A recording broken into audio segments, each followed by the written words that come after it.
I think what we're trying to do is to create a dementia sensory trail in this beautiful Woowookarung Regional Park.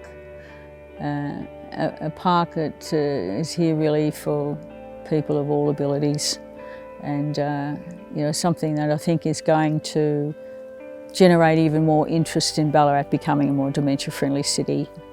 So it all started when Anne Tudor saw the grant from Dementia Australia and approached me and said, "You've said that the park needs to heal, and I've got a project about how we can heal the people that visit the park. How about we create like a sensory forest trail?"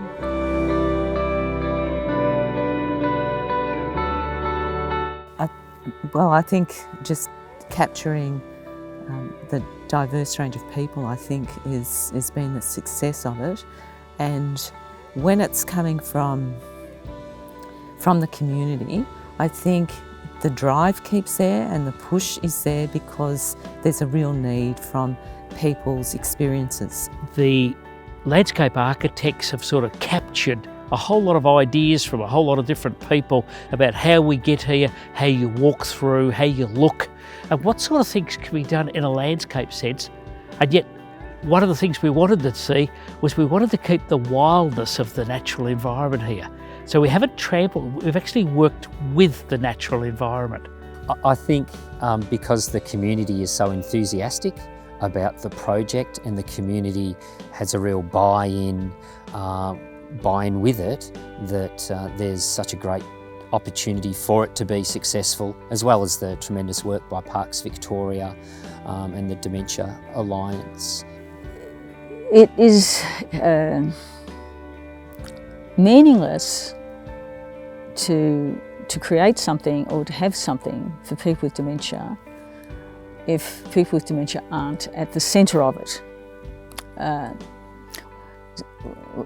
We're not doing this for people with dementia, we're doing it with people with dementia. When we're shown the track to start with, sort of thing, and we sort of put different ideas to it originally, sort of saying, well, this would be a good idea, and what about this, and seating, and what about having seats here, and I reckon I put an idea maybe that something like if they could have a nice pond there. To see Gray come home with the enthusiasm and the spark in his eye, he's really enjoying the involvement and the ideas, and and getting his hands dirty as well. It's great.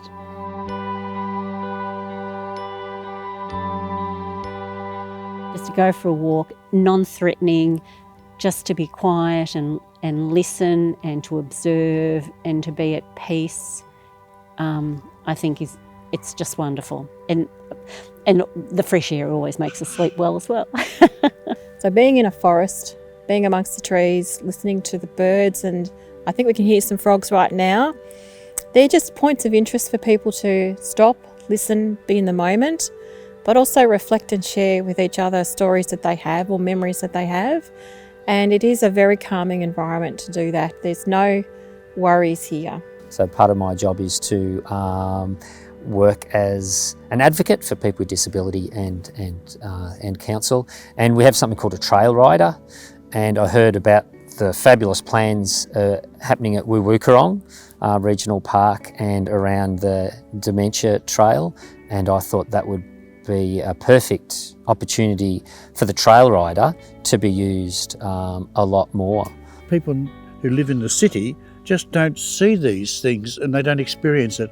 And we need to get young people out and we need to get older people out. And one of the things about with dementia, often people aren't all that mobile, and we need places in the countryside that are accessible. And the idea of building a sensory trail will be one where they can come out and they'll be able to use mobility aids, whether it's a wheelchair or a walker.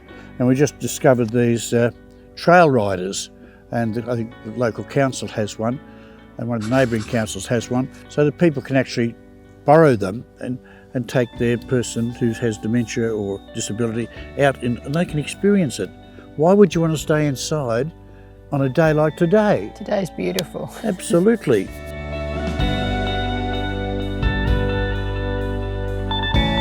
We will have schools involved in visiting here on a monthly basis, and part of their environmental studies program will be to assist in any work that might need to be done. Parks Victoria certainly will be maintaining this area. What we call the guardians of the park, who live nearby and use the park every day, are going to be central to giving information to Parks Victoria so that it can be maintained. Yeah, and I just can't wait to, come out here with the kids and the grandkids and their bikes, and they can go on to the lookout if they want. God, the grandkids, yes, they'll be gone. Yeah. They won't be able to find them. No, it'll just be wonderful. We hope that it will be used and used by lots of people, and that's what it's here for. And what we have to do then is promote the idea of it being built, but then when it is finished, to promote the use of it. Yes. And with young people as well as older people.